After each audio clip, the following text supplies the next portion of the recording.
आज हम एक ऐसे सोर्स मटेरियल का विश्लेषण कर रहे हैं जो सच में रोंगटे खड़े कर देने वाला है।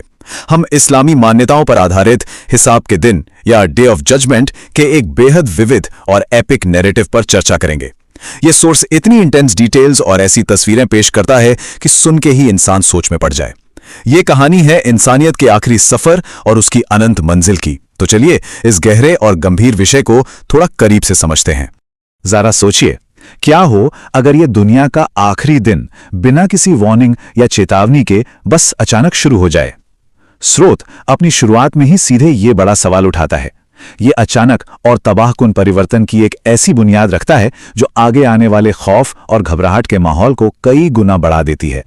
अगर हम इस नैरेटिव की टाइमलाइन पर नजर डालें तो ये पूरा सफर 4 पड़ावों में आगे बढ़ता है।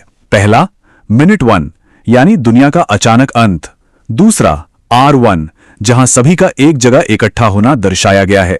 तीसरा, R2 जहां असल हिसाब किताब या ट्रायल होगा। और चौथा, इटर्निटी यानी हमेशा के लिए तय होने वाली आखिरी मंजिल।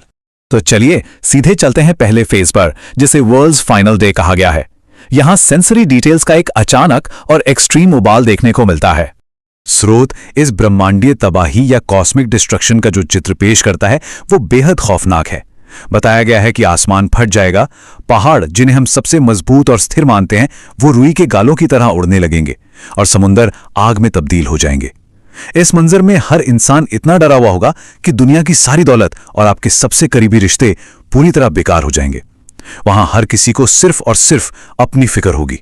इस भयावह तबाही के ठीक बाद अचानक एक डरावनी और गरजती हुई आवाज गूंजती है, आज हिसाब का दिन है। ये आवाज मंच तैयार करती है एक विशाल ऐश्वर्य अदालत के लिए, जहां फरिश्ते सभी लोगों को हाँक कर उस दिशा में ले जाएंगे जहां हर एक इंसान का फैसला होना है। और यहीं से हम एंटर करते हैं दूसरे फेज में, द अल्टीमेट गैदरिंग।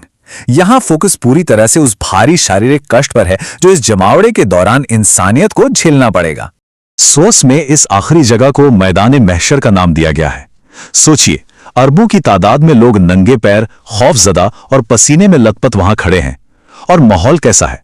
सूरज जमीन से महज 1 मील की ऊंचाई पर होगा और जमीन तांबे की तरह तप रही होगी। आप अंदाजा लगा सकते हैं कि वहां कितनी एक्सट्रीम गर्मी और तकलीफ होगी। और ध्यान दीजिए, ये तकलीफ यही नहीं रुकती। शारीरिक पीड़ा और घुटन लगातार बढ़ती ही जाती है। टेक्स्ट के मुताबिक लोग अपने ही पसीने में पहले तखनों तक डूबेंगे, फिर घुटनों तक, और अंत में कुछ लोग अपने पसीने में पूरी तरह से डूब चुके होंगे। असल ट्रायल शुरू होने से पहले ही तकलीफ का ये लेवल डर और ड्रेड को चरम पर पहुंचा देता है। इस असहनीय स्थिति को झेलने के बाद सामना होता है तीसरे फेज का, द इनएस्केपेबल ट्रूथ। ये वो जगह है जहां किसी भी तरह का धोखा देना बिल्कुल असंभव हो जाता है। दुनिया की अदालतों में लोग झूठ बोलकर बच सकते हैं, है ना? लेकिन यहां ऐसा नामुमकिन है, क्योंकि इंसान के अपने शरीर के अंग ही उसके खिलाफ गवाह बन जाएंगे। हाथ खुद बोलकर गवाही देंगे कि उन्होंने दुनिया में क्या गुनाह किए हैं। आंखें कबूल करेंगी कि उन्होंने कौन सी गलत चीजें देखी हैं। और इन सबके बीच इंसान पूरी तरह खामोश खड़ा रहने पर मजबूर होगा। इस अदालत से बच निकलना लिटरली नामुमकिन बन जाता है। जब गवाही पूरी हो जाती है तब आता है चौथा phase, weighing of the deeds. यहां पर एक तराजू लाया जाएगा जिसमें इंसान के पूरे जीवन के कर्म तोले जाएंगे। हैरानी की बात यह है कि सोर्सेज इस तराजू को इतना सटीक और प्रिसाइज बताता है कि राई के दाने जितना छोटा कर्म भी इसमें तोला जाएगा, कुछ भी नहीं छुपेगा। और इस तोले जाने का अंजाम लोगों के चेहरों पर साफ दिखता है।